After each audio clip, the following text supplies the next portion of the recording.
Hi, I'm Sam. I'm Samri. And welcome to the Lines Between the Stars podcast. Today's episode, we're going to be talking about Star Trek. And we are recording this on the 13th of February, which is the day before Valentine's Day. So this also doubles as our Valentine's Day podcast. And what more of a romantic topic than Star Trek? Yeah. Filled with sex and fear. That's true. So today we're going to be talking about the next Star Trek: The Next Generation, and this was actually our first Star Trek that we watched together. Because I remember you chose the chronology of which shows to watch. Yeah, because we had the option of doing the original series, but I think I was even a little bit wary of the original series just because it was just really dated. Because the original series is during the 60s, and I wanted to and the Next Generation was a good starting point, and I wanted to have a good starting point because it was also an entry point for me as well. Okay. So yeah, let's talk about Star Trek: The Next Generation. Let's start with the main captain of the ship, Pickard. Jean-Luc Pickard, the most British sounding Frenchman in the galaxy. I don't know if he's actually French. No, he's not. The actor himself isn't French, but like the character is French. Oh, okay, cool. So Pickard, he's bald and sexy. Oh, you consider him sexy? Yeah. Oh, okay, that's cool. I think in general women were attracted to him, and that's what kept the show alive. Okay. I feel. So yeah, Pickard. I knew Pickard because of all the memes. He's the man for the facepalm meme. Oh. And there is also like a movie where he's just screaming out like, I forgot the line. But another one was like I saw the clip. There are 4 lights. Oh yeah. That popped up a lot. Yeah. When he was being tortured by the Cardassians. Yeah. And there are 4 lights. And that's one of those things of you see Patrick Stewart's like acting chops because he is like a theater, he's a theater person. He is knighted. He's a Shakespearean actor. He's he's been knighted because of his acting prowess, So yeah, and it shows, and it's really funny because you see his first interview with Star Trek, and he's like really playing up the fact that he's a Shakespearean actor, and he's a little bit like on his high horse, like I'm better than everyone. Yeah. But apparently, like one thing that I really liked about Next Generation is that there's like a little like camaraderie that you see like in the crew, like in the show, and also like you hear stories of how they're all friendly with each other like outside of the show, and how they even to this day remain close friends. Is that a rare thing in other shows? That's a pretty rare thing in other shows. Like you don't get that like sort of friendship outside, or like or even like people talking to each other. Yeah, when they're off kind of thing. Yeah, when they're off.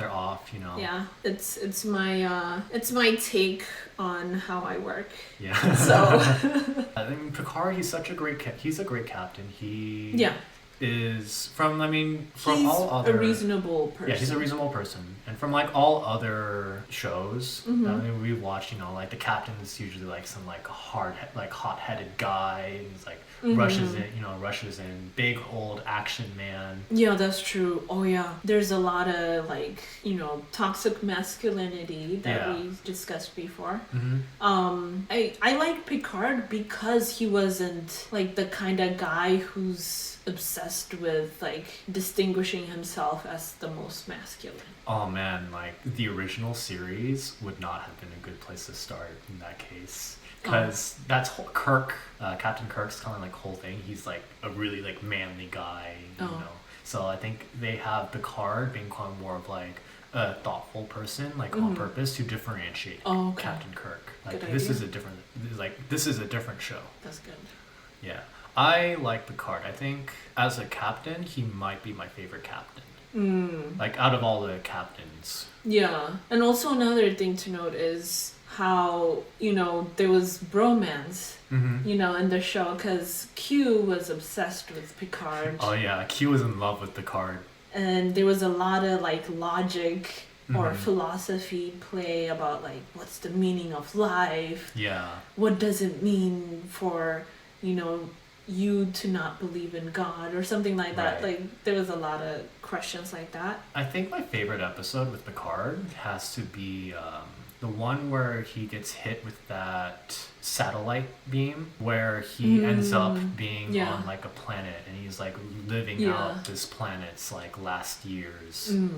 And he kind of goes through, and you even have this sense where his character grows, where like because of that he learns how to play the flute, and they kept that through the rest of the series, where he's like, oh, he knows how to play this flute. Yeah. And it appears in another episode. Yeah, definitely. It's a beautiful flute. It's a case where he was first not in love with the woman he was with. Yeah. On that planet, but then he grows to fall in love with her. And has a child too. Yeah.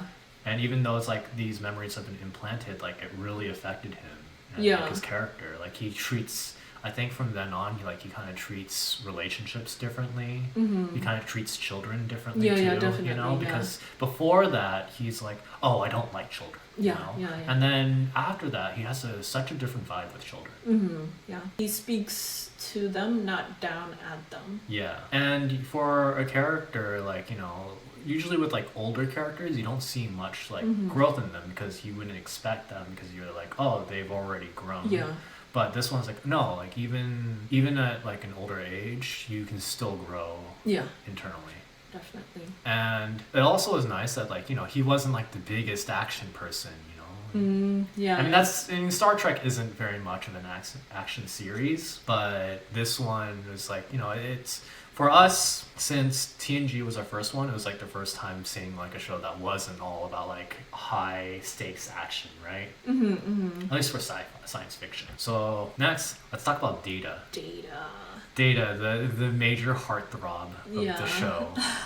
He's tall and muscular. Yeah. Lean. And like, you know, he has like a quirky personality, you know. Yeah, and he doesn't get the whole like little social norms, rules, and it actually makes him endearing. Yeah. I love Data. Data's fun, and he's played really well, and he has his own growth. You know, but still has a feeling of like, you know, he never gains an emotion, you know, and he's kind of done in a way I really like AI characters being done, where they don't have emotions, but they understand emotions. They understand what they are and technically like when they should be applied. I like the fact that Data, there was no trope of AI taking over. Well, there was like episodes. Yeah, there are episodes he just takes over, you know. Yeah, like, but it wasn't the whole thing of, you know, like, oh, okay, he's a robot, so he's plotting to destroy humanity, every living thing, you know. I think for him, it's like he's the character because he can see humanity from an outsider's perspective, right? And it's like a good person because he's unbiased. And he has a sort of logic behind him, and he's observing like human emotions from an outsider's perspective that we don't usually get. Yeah, and that makes him very reliable.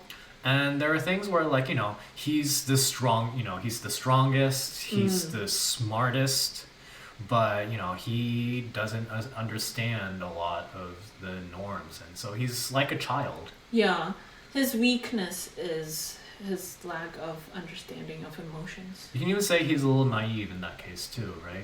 Yeah, definitely. And he plays well with a lot of the characters. Like, I remember his friendship with Geordi is really great. Oh, okay. Where, you know, Geordi kind of explains everything to him. You know, like Geordi's super patient with him too. Like, Geordi's like, okay, this is like, I think the one that comes to mind is Data asks Geordi about suicide and why someone would commit suicide, right? It's such an alien concept to Data, and then Geordi explains it pretty well. And yeah, and I think Data's standout episode was the one where he's put on trial for just existing. Oh yeah. You know, and because Starfleet is like, well, Data is such an unique entity, but we don't see Data as a person. He's a piece of technology that we should study, and maybe we can learn from like Data from like taking Data apart. Yeah, they wanted them. to make more. Yeah, I believe. right. And that goes to the whole thing of like, is Data a sentient being? And that's what the trial was built on. And it's so good because, you know, Picard's defending him, but Riker is assigned the duty of going against that. And Riker does not want to like go against it. But he has to give it everything he's got. Yeah. Otherwise, the trial won't happen if he doesn't give a good argument for Data is not sentient. You know, I bet, like, you know, you can even tell during the episode, like, that's killing Riker on the inside of it, you know. Riker doesn't want to do this. And there's a part in the thing where it's like, and then the strings are cut and he shuts Data off. He turns Data's off. He flips the off switch on Data. And it's like, yeah, you can't do that with, like, you know, a sentient being, right? That's true. And I thought that was like a really heavy moment. It's like, wow, Riker did that. Dang. And you can even see Picard is like, Riker, did you really do that? That episode kind of gave me shivers. And then you have like Data doing things like trying to learn how to do comedy, and he's so bad at it because he doesn't it's really funny get it. because it's Like Data's a funny character, but he doesn't try to be funny, and he himself doesn't understand why he's funny. Yeah. I think I saw something where I was like, you know, like Data was like the most popular character on that. I wasn't sure if it was in general or if it was like for women. Oh, okay. Yeah. And was Data your favorite teen? No, I think Troi was your favorite TNG character. Yeah, I have a hard time like deciding between characters in a show that I like. Also, another thing too is something I've noticed with Star Trek is that you remember the characters' names. Other shows I don't. Other shows you do not remember the characters' names. But I mean, granted, like with Star Trek, there's so many episodes in each season, so you know you hear it over and over and over and over again. Yeah. So that eventually you're going to learn the name. That's true. But it also means that I care about the characters. So if I don't really care for a person, then I won't learn their names. Yeah. It's something in my brain where like I suppress memories of them. Yeah. Let's talk about the next character on this list. And this is my favorite character, but we're going to be talking about Worf. The Klingon. The Klingons. I like how in Star Trek they make their own languages for all the different races. Like, and you even have, I think it was Macbeth that's been translated into Klingon, where it's like Klingon Macbeth.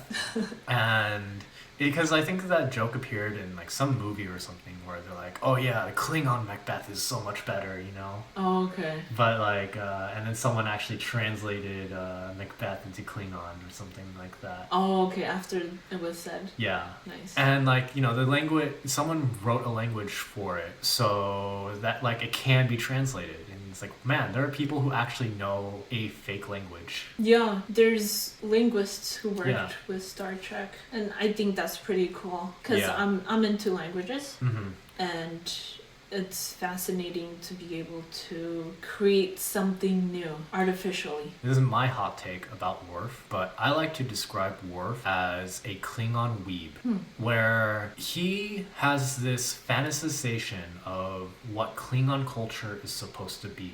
Right? Like, it's like, Klingons are, you know, I have to act honorably. Yeah, he's obsessed with it. And he's super obsessed about it. And he is completely different from other Klingons, actually. Yeah. Because of how he sees himself as Klingon. And a lot of it has to do with the fact that he wasn't raised by Klingons. He was orphaned at a young age, and he was adopted by a Russian family, like a human Russian family. Yes. And he reminds me that of... was, by the way, not to interrupt you, but I believe, like, I really loved the fact that they were Russian. Yeah. You know, who adopted a black Klingon. You know, because, like, you're seeing that in the future, race is not going to be an issue, you know? Right. That's what it's implying. And then on top of race, there's, like, alien race. Right. Right? Yeah. So, he's raised away from his culture, and it just kind of reminded me of, like, you know, like second or third generation folks, like in America. Okay. And Like, he reminded me of someone who is super obsessed over like samurai culture, right? And they have like this whole idea of like what a samurai is, but then like they haven't actually like grown up with like knowing what samurai culture actually is. So he has like this like Klingon fantasy that he lives out. Yeah. But yeah, I mean TNG does do Worf dirty, where Worf's job is as a security officer, so his job is to be kind of careful about outside threats and make sure that everyone survives. Yeah, because weapons. it's a deadly ship. So he's like, I'm gonna shoot this ship down, and Picard's like, no, don't shoot them. Let us talk. Let us talk. It's like, but sir, that ship is pointing its guns right at us. They are armed. Yeah. No, we can talk, Worf. Sir, they are firing at us now. Shields at 40%. Picard's like, let it go down to 0%. Yeah, or there's like a whole YouTube compilation of Worf getting shot down, of like people telling Worf no. Oh no. And then another thing of showing the ship, and every week there's like a new monster. And so how do we show that this monster or alien species is really strong, so that we as the audience know that the stakes are high? The way we know that is by having the monster just beat up the biggest person in the room. Yeah. Which happens to be Worf a lot of the case. Yeah. And so Worf in the Next Generation just never wins. Yeah. He just gets beaten up every week by an old man, a weird shapeshifter alien bear, Borg robots, Data. Yeah. Man, that's another thing too, is that like Data is stronger than Worf. Yeah, definitely. And Data has never been beaten like Worf has. I think it was worse for Worf because he was Klingon and because he's so religious about how Klingons have to be strong. Yeah, and I do know that in the original series, Klingons were the bad guy. That's what I think, at least. I haven't seen the original series, but they were the main antagonistic force because they hadn't even joined the Federation yet. Yeah. So, and then the most standout episode that I remember in TNG with Worf is the one with the barrel. And I don't even know if I consider think it this was some kind of like spirit that pushed it on him. I don't know, but they're in the bay, and they're in the cargo bay, and they're just looking around, and then this barrel is just like, I'm gonna ruin this Klingon's day, and just like dive bombs right onto Worf, and they're like, Worf, look out! And it's such a it's such a terrible looking like shot of like the barrel just like hitting him, just bouncing off of him, like it's nothing. And then you're like, oh, that was funny, ha ha ha. And then they're like, hey Worf, you know how like Klingons have like 7 redundant systems, and like you have a super spine that is supposed to be unbreakable? Yes. Well, it's not like broken, like completely shattered. You're gonna be in a wheelchair for the rest of your life. Yeah, you won't be able to move anything below your neck. Yeah, and then Worf's like, oh no. Yeah, that really shattered his identity. Yeah, and in Klingon culture, when you have like a crippling thing like that, you like would kill yourself because like you're not useful in battle. Yeah. Something they don't go into Klingons though is like there's gotta be Klingons who like work different jobs, Like they always like look down on, like you always hear stories of how like Klingon medical science isn't good, but you would think that Klingon medical science would be super good in like a warlike situation if they're like always like suturing and like fixing up like injuries, right? Oh, but they're supposed to die an honorable death. Yeah. And that won't happen if there's good doctors that will keep you alive, right? Yeah. But yeah, and Worf is there, and he even like asks Riker to like, Riker, you're my best friend, I need you to murder me. Yeah, that was difficult. Yeah. And oh my gosh. Yeah, and you have like this episode of like, like, do you respect like an alien's culture versus like your own that you personally think is wrong, but like for him it's like, you have to do this for me. Yeah. Right? Yeah. But then they're like, oh, The B plot has Beverly talking to like the science doctor about like making a super spine. You know, and like I think that's where they discover he has a second spine. They didn't know that before. No, they just built a second spine for him. Oh, really? Yeah. Oh. They just made an artificial like make a spine for him. I thought they have two spines and... No, like Klingons have like, they do have kind of like a super spine, but the break was so bad that like it broke that super spine. So they're like, oh, we need to make a new super spine for Worf. And that was like, and there was the whole efficacy of Beverly saying to this doctor is like, you're just using Worf as like a test subject for your theories. Right? And that was like the whole like B plot for that episode.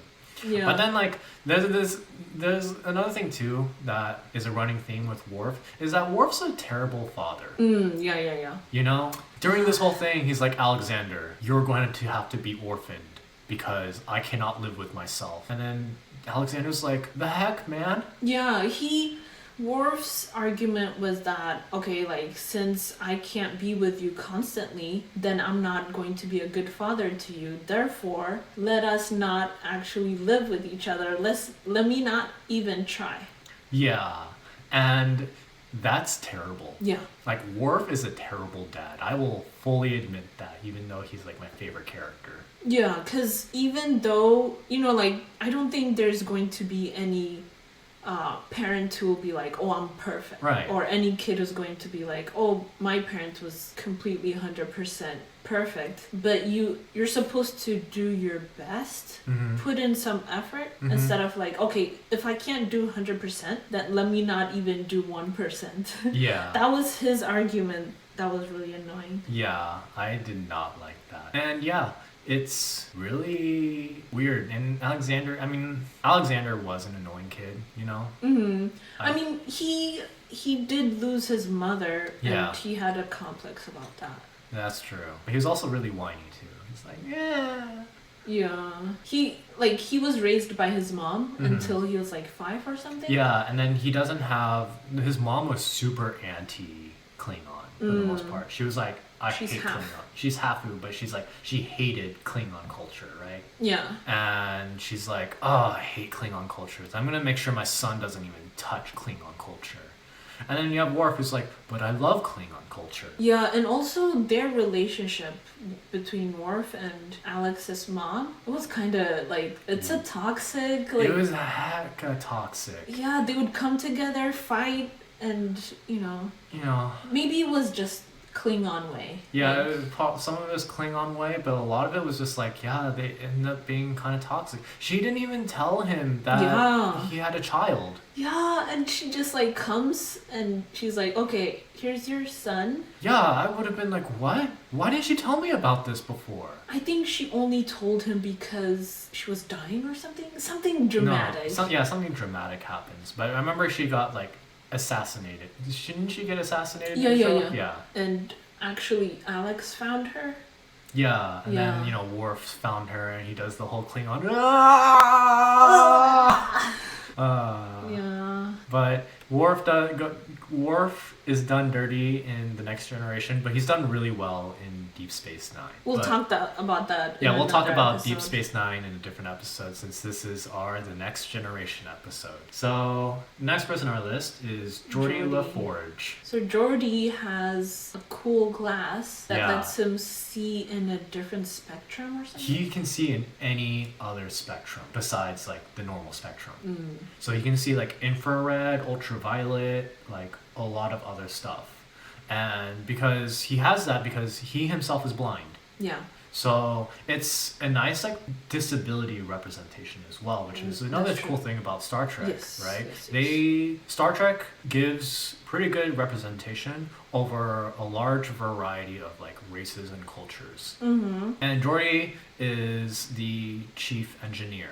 Like, he doesn't start as the chief engineer in season 1, but then season 2 and onwards, he becomes the chief engineer. And he's the guy who's like, man, the ship's breaking down all the time, but I'm somehow keeping this placed together with duct tape and super glue. Yeah, a lot of made up words and a lot of scenes where he has to fix the issue last minute or they'll all blow up. So when I was a kid and I heard about TNG as a child, the person I thought was the coolest was Geordi LaForge, and I knew nothing about him, but I just assumed he could shoot laser beams from his eyes like Cyclops can in X-Men. Because he has a cool set of glasses. Yeah, though they were the coolest set of like that visor is the coolest looking thing ever. Yeah. That's what I thought as a kid. I was like, oh man. And plus like the actor was on Reading Rainbow, so that was fun. Oh yeah. Yeah. I love that show. Like the voice and Yeah. And Geordi's like a nice guy, you know. He also is not in action. But he also gets like he is also like the nerd of the ship. Yeah. Though he has some really awkward moments.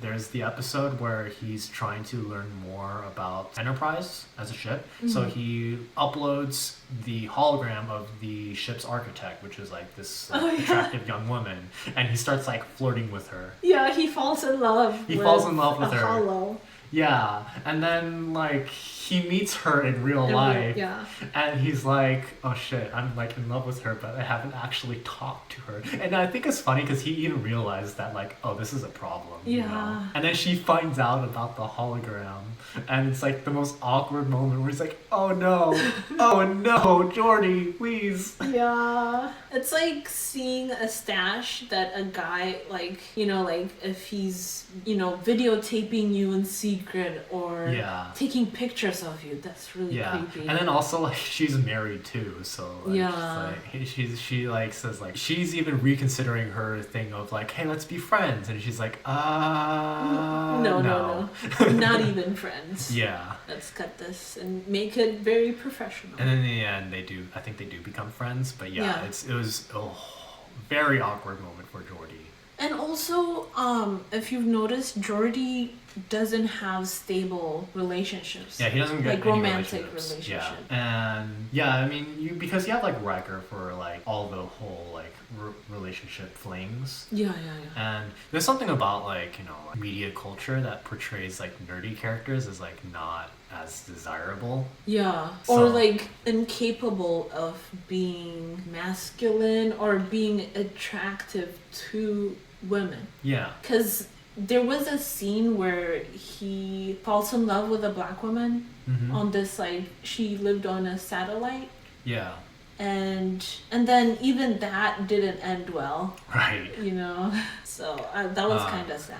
But at least Geordi in like other show, like, you know, because Geordi appears like in the future, and they're like, oh man, Geordi's such a cool like high-ranking captain. He like runs his own ship. So at least there's that thing of like, yeah, cool. Geordi is like being a cool you know, like Geordi's like growing up in the world. So I think that's at least cool. And Geordi is. Everyone just seems to like Geordi. He isn't like the most popular character, I think, but I don't think anyone has any like negative feelings about Geordi. Yeah, he doesn't have episodes where he becomes evil. Yeah, though he does have the episode we were talking about earlier. That is quite questionable of an episode. There is a lot in TNG where you look at the episode, it's like, this is kind of a weird episode. You know, like it's. This episode, people forget that while the highs of TNG are really good, TNG also has some pretty bad lows. Yeah. You know, there are a lot of bad episodes in TNG. Yeah, but you stick with it because you're like, oh, they'll redeem themselves in the next episode. Yeah. And it's TNG leaves the foundation for like other good Star Trek series. Because I think other people like look at TNG and they're like, okay, we've learned lessons from the next generation. What not to do. What not to do and what to do, you know? So let's learn from those lessons. Yeah. Ways of telling story. Yeah. And keeping the audience engaged.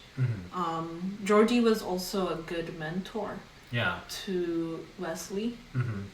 And then also, Geordi was really great friends with Data. I think that was another standout thing where, like, you know, him and Data were really close friends, and Geordi would teach Data about like how to be human. And that was like another memorable relationship. And that's another thing too is TNG, like everyone's such great friends with each other. You know, they play poker with each other all the time. They go to each other's like recitals and stuff like that. Yeah. You know, like everyone goes to Data's recital and they're like super supportive of him. Yeah. Man, I wouldn't be able to go to like all of my friends like if they had recitals. I'm like, man, okay, I know you're doing a recital, but I can't make it this time. But then like TNG, they seem to just like, oh, you're having a recital? Let me drop everything and go to it. And so for our next character, let's talk about Troi. Troi, the Betazoid. The Betazoid empath. She is the ship's counselor. And she has the special power to be able to sense people's thoughts up until she can't. Yeah.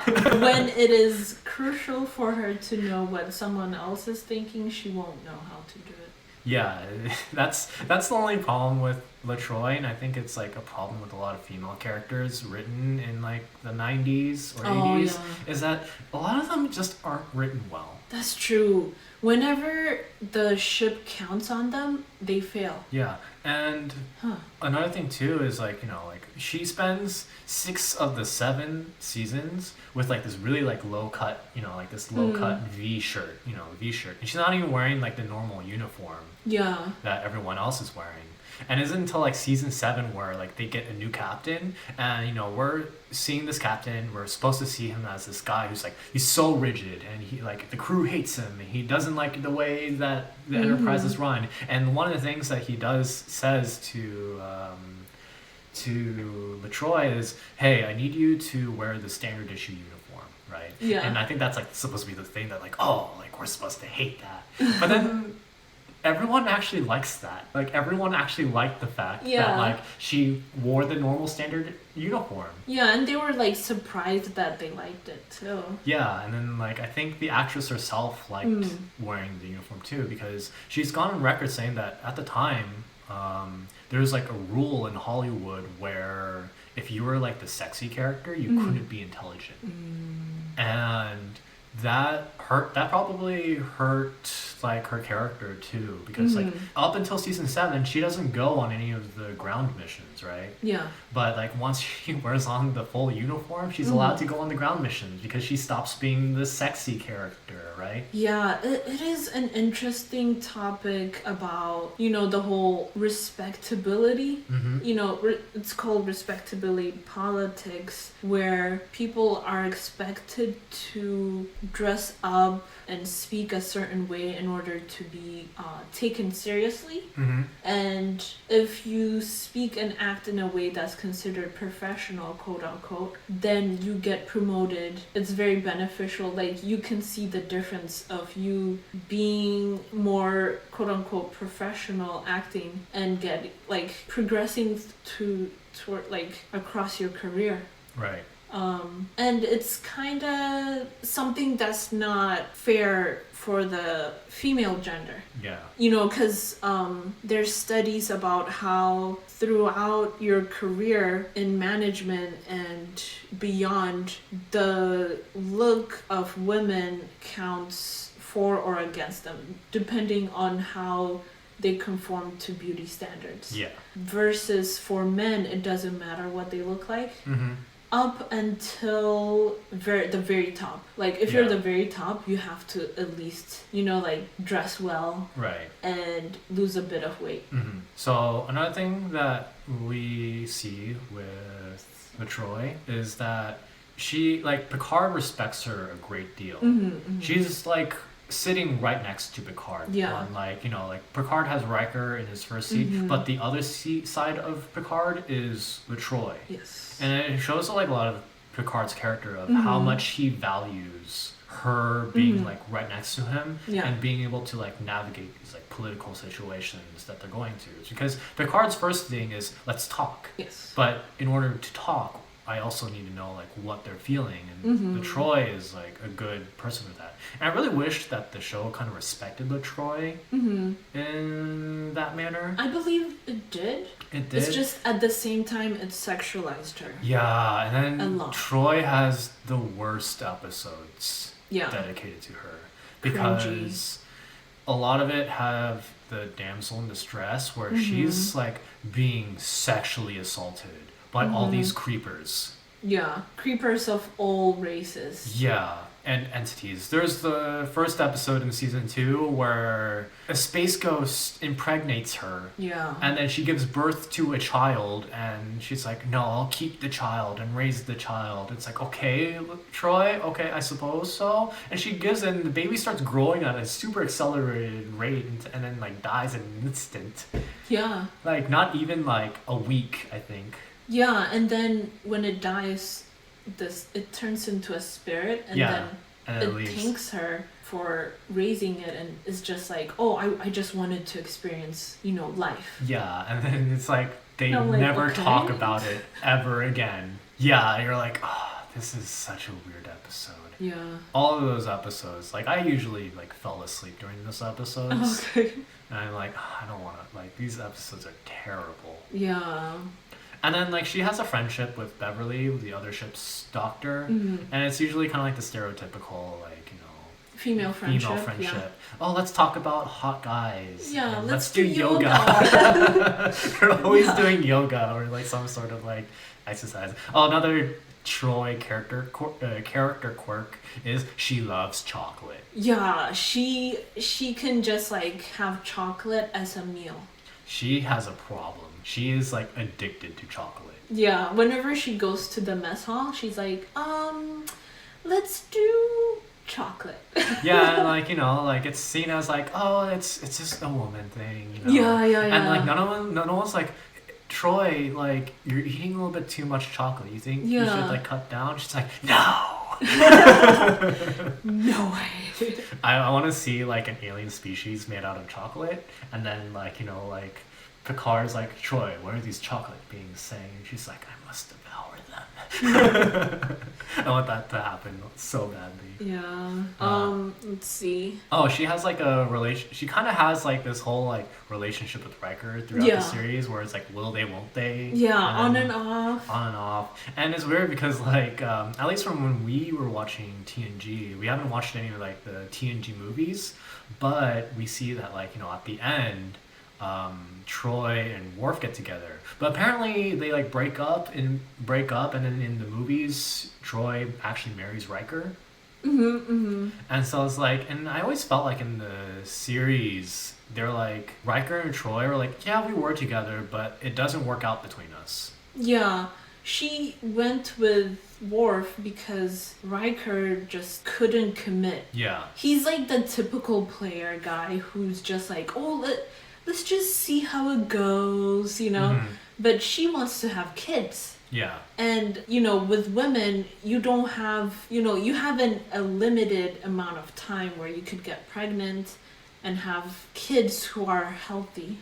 Like, we need to have it before we're, like, in our late 30s. Yeah. But then there's also there's also, like... That's true. I alien guess... science, yeah. sci-fi technology, Yeah, that's true. Maybe Betazoids can, like, grow old and still have kids, but... Yeah. But, like, what's his name? Riker. Yeah.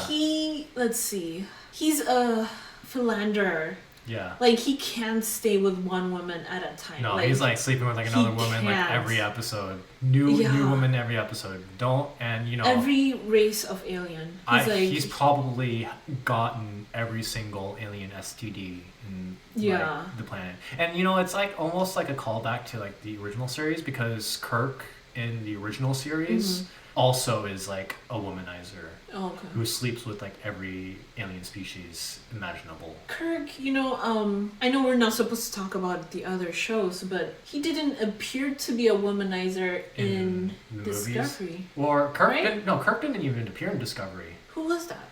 That was Pike. That was Pike. Oh, never mind then. Yeah. Okay, so I guess he's a womanizer. Yeah. Forever. Kirk is definitely, like, a super big hardcore womanizer.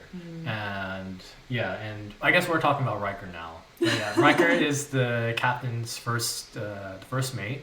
He is, like, the second in command. So, and he, unlike the captain's supposed to kind of distance themselves from the crew, but Riker does the opposite as the second command, where he's, he gets to know everyone. And Riker, he starts out the series as like, going up against Pickard, and that's what Pickard wants. He wants a first mate that doesn't just listen to his entire words. He wants like a conflicting voice and opinion.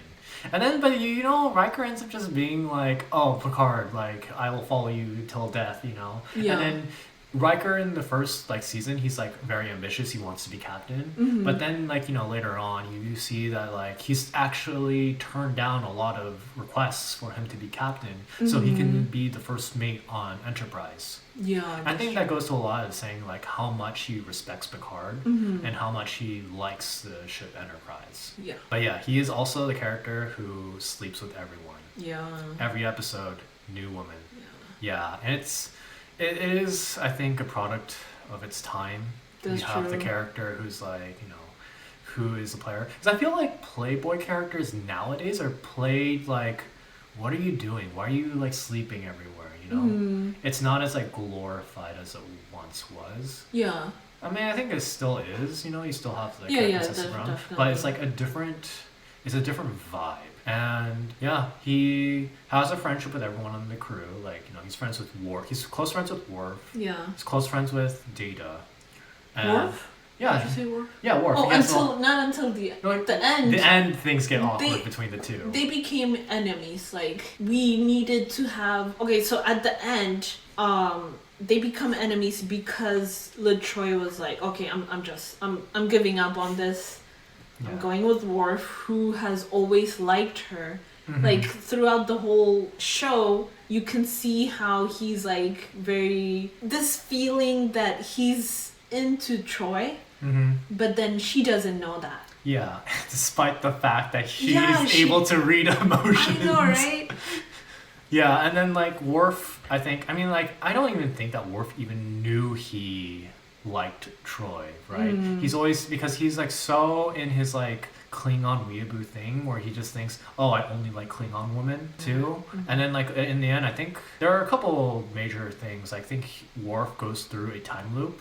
Yeah. And then like in a lot of those where he like finds out that like he's dating Troi, and then he like that kind of like he was like, yeah, thinking back on it, I have a pretty good relationship with Troi. And she's always been there for me. She's helped me out, like being my father, learning how to become a father, and me understanding how Alexander's mind works. That's true. And so yeah, I actually really liked their relationship, like Troi and Worf's relationship. I'm really sad that like they didn't do anything with that, because they just give Troi to Riker, and I always thought that Riker and Troi like weren't that great of a couple. Yeah, I mean, they did both have a lot of attraction towards each other. Yeah. It's just she, because I feel like the show was not fair to her as far as like Riker could sleep with a lot of women and have relationship with other women, but she always stuck by him. Well, she Most did. of the She time. did. She did have all she did like, even though there were all those creepers, she did reciprocate a fair amount of those creepers as well. But they were all creeps. Yeah, they were all creeps. So it kind of made it seem like either she has to end up with a creep or with Riker. Like it was, those two were the only choices. She had. That's true. I really wish Troi is kind of like one of those things where you look at TNG and you just wish, I wish they did do better. And then let's talk about another kind of character that we almost forgot about, Beverly. Yeah. Beverly is the ship's doctor. She is the mother of Wesley. I believe she was not the doctor on the first season. No, she was the doctor on the first season. She was not on the second season. They had like this older woman doctor. I forgot what her whole deal was. That's why she's not on this list of like characters. But like, she was there to replace Beverly, but then they got Beverly back on season 3 and onwards, and they just got rid of the old doctor. I mean, I think she was in the original series. I think. Oh, really? Okay. That's what I think. She was like an older character from the original series, and then like came on. I think she was a good female actor. Yeah, like, I think she was good. Respectable. Like you didn't have to think of her in a sexual way. Yeah. She was just like medicine, very rational. Yeah. Okay, do this or, things are not Yeah. going to be good kind of thing. So the thing that I remember most about Beverly was that she had this like sexual tension with her and Pickard. Oh yeah. You know, like Pickard is like being like, like they have this like will they won't they thing. Yeah. And they like never do. Like they never do. We never Yeah. hear anything about them getting It's together. because he was her husband's friend. Yeah. And then apparently he was responsible for her husband's death. Yeah. And there's a part of me that are like theory that like, man, is like Pickard Wesley's dad or something like that secretly. Yeah. There's like the whole thing. I'm just like, man, like what's up with this relationship? And there's also the fact that he's the captain, and there's like the whole thing of like the HR, like you don't want to like. Yeah. There's like a power dynamic that Yeah. you don't want to abuse. Yeah. Right. Yeah. Like and you could abuse that, but like Picard's not gonna do that. Yeah, he's pretty like he controls himself. Yeah. And he's respectful. He's respectful of women in general. Right. And yeah, Beverly's whole deal is that she's a mom. She has some pretty good episodes. There's the one episode I think there was like a terrorist organization on a planet and she gets kidnapped by them, right? And then she like treats them despite them being like, they kidnapped her. And it goes to show, like she's the character, she's like, she is a medicine practitioner. And that's kind of like that's the sort of like vibe I just got from her. She's the doctor character. Yeah. She is smart and she does go on the ground missions. Yes. I think she does also have a lot of creeper episodes. There's like the episode where there's this ghost that like haunts her bloodline and like has sex with all the females in her family bloodline. But you can't see the ghost, so it's kind of like, wait, what's going on? That was a weird, creepy episode. Yeah. That was worse than a lot of Troi's episodes. Yeah. It's like a ghost grooming every single female in like this bloodline. It's like, wow, that's weird. Yeah. They're obsessed with him. But other than that, I think Beverly doesn't have any like standout moments. But she doesn't like, other than the ghost thing, she doesn't really have any other like weird negative moments. Yeah, she was pretty. She's neutral. Like she's pretty neutral. I think, but I also think she's also the most forgettable character. Yeah. She's like with Wesley, who's her son. Yeah. She's a controlling mother. Yeah. Like she's very overbearing. Like, oh, did you clean your room? Yeah. Kind of thing. Even when he's like an older teenager boy, like she's like, oh, I'm just worried about you. Like, you shouldn't do this. Yeah. So, let's talk about the internet's most hated character, Wesley. Oh no. Oh no, Wesley. I don't have any hard feelings against like Wesley himself, but I don't think the writers utilized him very well. He was their favorite. There was an episode that was memorable to me of this all-knowing being who, wants Wesley to be the best. And he's like, oh, you will do great things in life. You will change the trajectory of space and time. So here's another thing that like is also really weird. Gene Roddenberry, who's like the maker of Star Trek, and he was working on TNG for like the first like 4 or 5 seasons and up until he died. But Wesley's name is Gene Roddenberry's middle name. Oh. So people are like, Gene Roddenberry, are you trying to be like self-insert yourself into this thing as like a young like kid that's loved by everyone, Oh, okay. Because you have like other like there's probably other talented kids on the ship. The Enterprise has a lot of like like young kids, but like Wesley gets a lot of special treatment.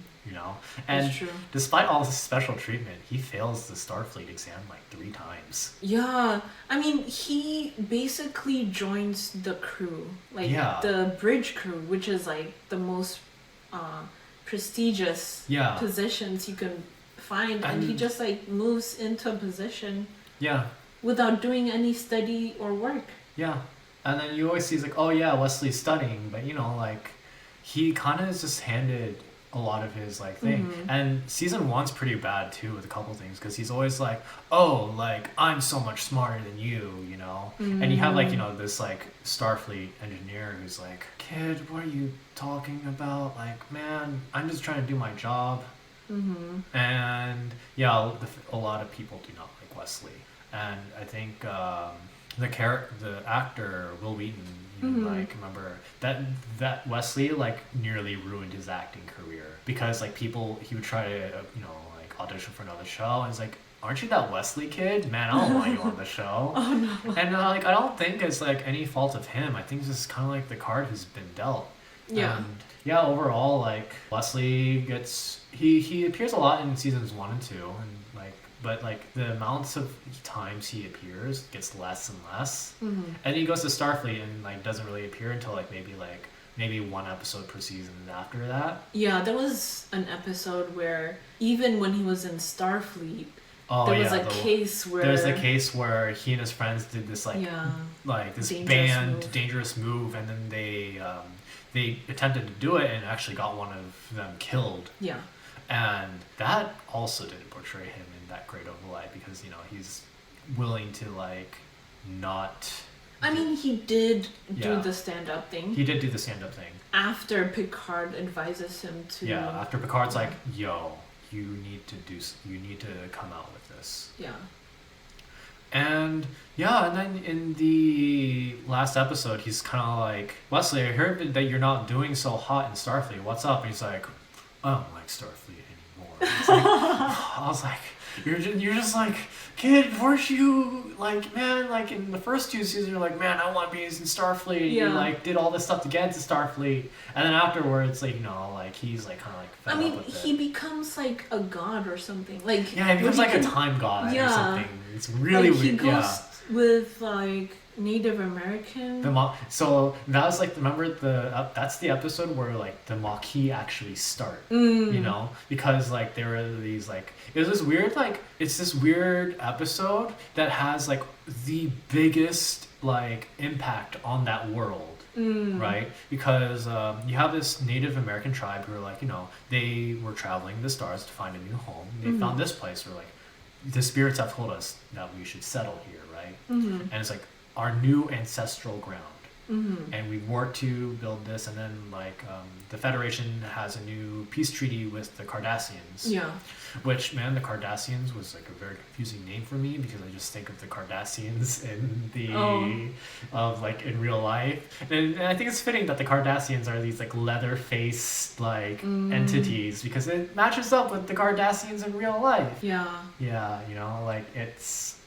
So yeah, and then so the Federation and the Cardassians have a new peace treaty, which means that borders change. And the borders for this Indian planet, you know, this Native American tribe, is now in Cardassian territory. Yeah. And the Federation's like, we'll help you relocate, because we understand that this is kind of fucked up. But for this tribe, they're like, no, this is like our ancestral home now. Like, we've been here, and like we have a lot of pride in this. And you know, like the Federation's like, but we really need you to get out, because the Cardassians probably aren't going to be treating you that great. Yeah, and they're like, we'll just take our chances. Yeah, and then that leads to the whole like Maquis movement that is very prominent within the other shows. Yes, with DS9. Yeah, with DS9. Oh, that actually reminds me of another character that we should probably talk about as well.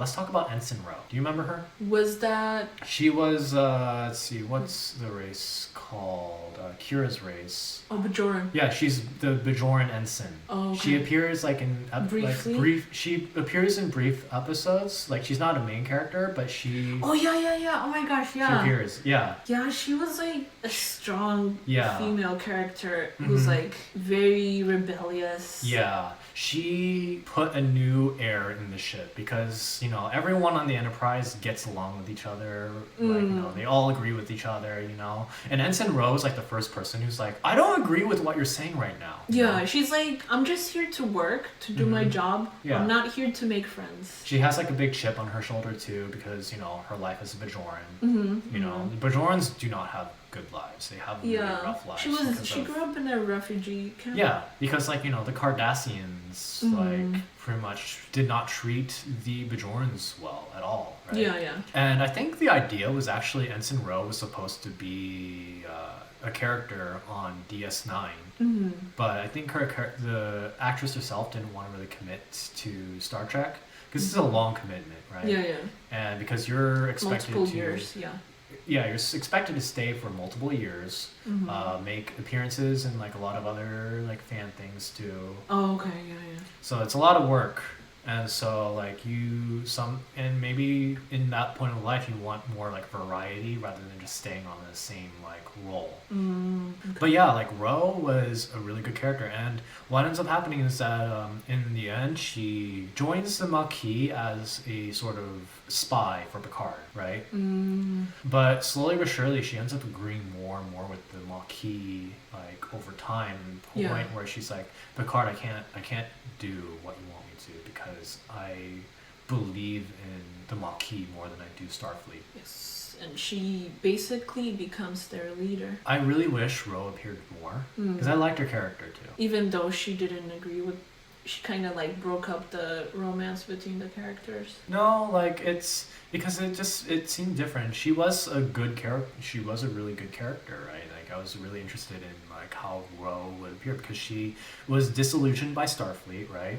She gets into trouble a lot, though she does have this fling with Riker where like they end up sleeping with each other. Yeah, I mean she didn't. It was like a love-hate relationship. Yeah. But I wanted to see her like develop more as a character, and what we got was good. You know, what little episodes that we got with Ensign Ro were really good. Yeah. You know, so it's kind of like, oh, when you see a good thing, you kind of want to see more of it. I feel like her character is strong enough to have her own show, even. Yeah, you know, and I think Ro is kind of like the prototype for Major Kira in Deep Space Nine, you know, of like strong Bajoran character. Yeah, and I want to see more of that. But overall, TNG is a great show. We really like TNG as like our gateway into Star Trek, and we had a lot of time to watch it because of you know, like quarantine, stuff like that, and we would just spend a lot of time just watching Star Trek. Yeah, there were a lot of funny episodes. Yeah, there are a lot of funny episodes. There are a lot of like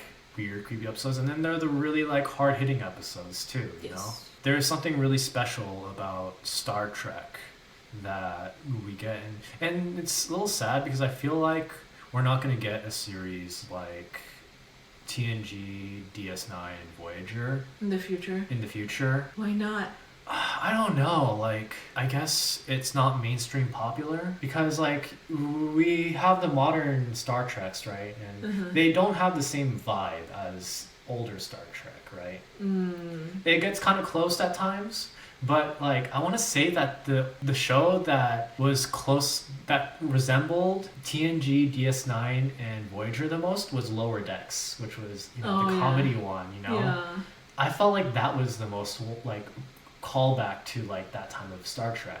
You might love Orville. Yeah, I keep wanting you should to watch that. Yeah, because it's more of like the live action version of Lower Decks. Yeah, that's what I keep hearing. I hear Orville is really good.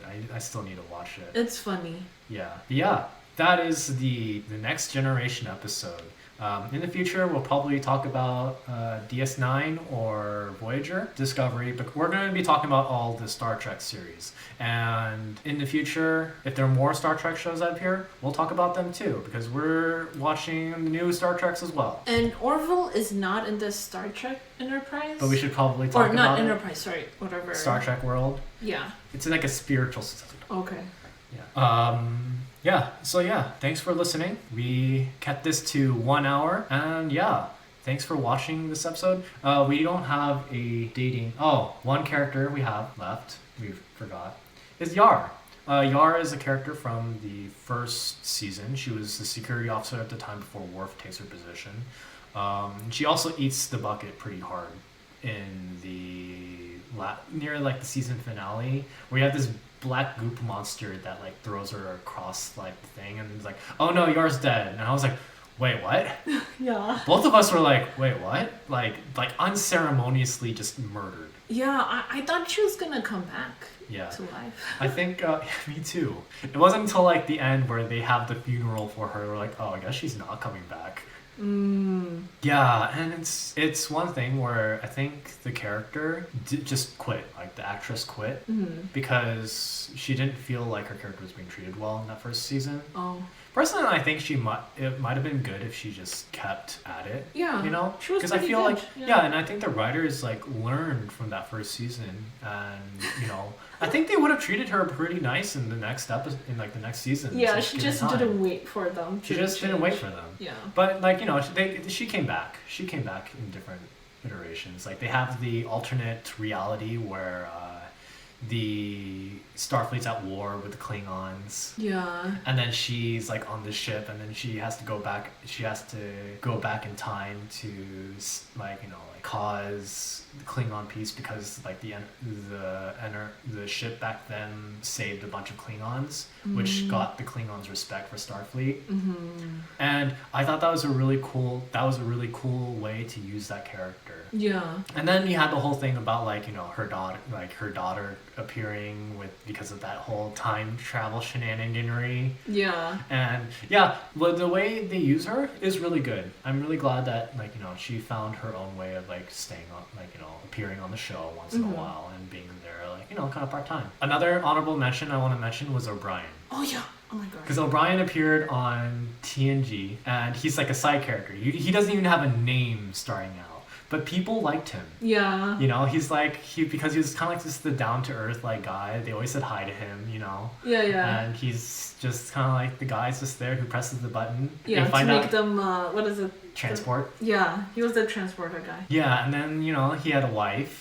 You know, had a kid. He has a kid. Yeah, yeah. And you're like, okay, he's questionably racist towards the Cardassians, but he's kind of the guy who represents like the everyman. We'll probably talk about him more during DS9 because he ends up being a full-time main character in DS9.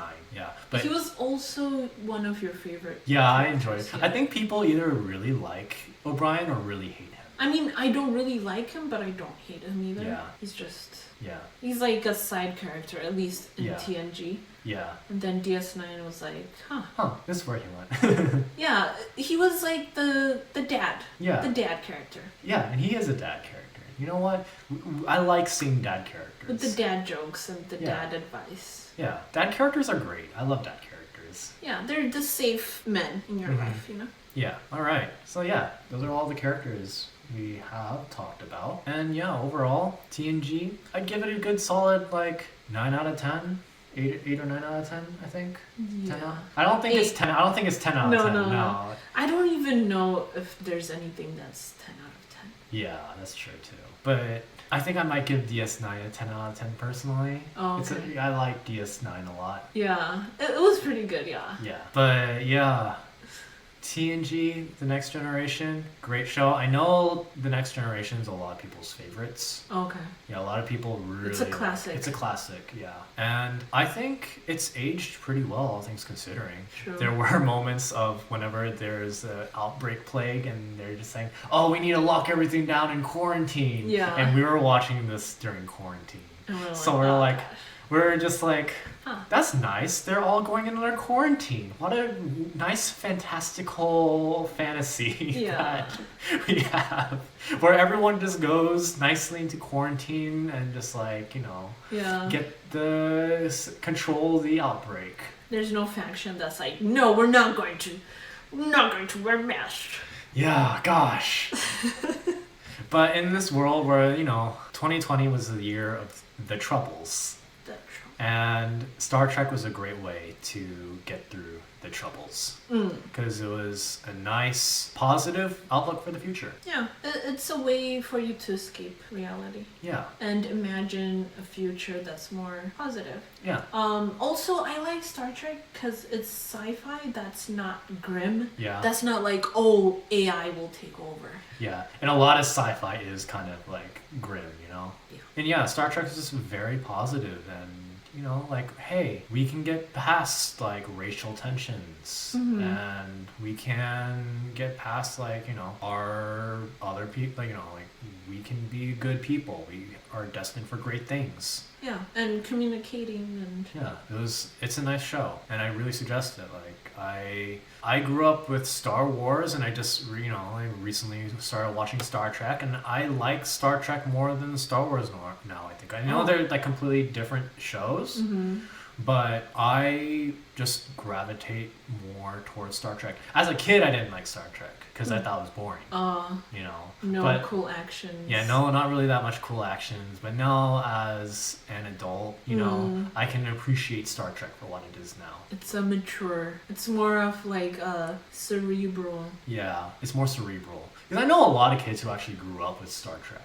You know. Did they like it? Yeah, they liked it. Okay. Yeah. For me as a kid, I didn't like Star Trek. I wanted more action. Understandable. Yeah. But anyways, that is the Lines Between Stars podcast. See you next episode where we'll discuss DS9. Yay, Deep Space Nine.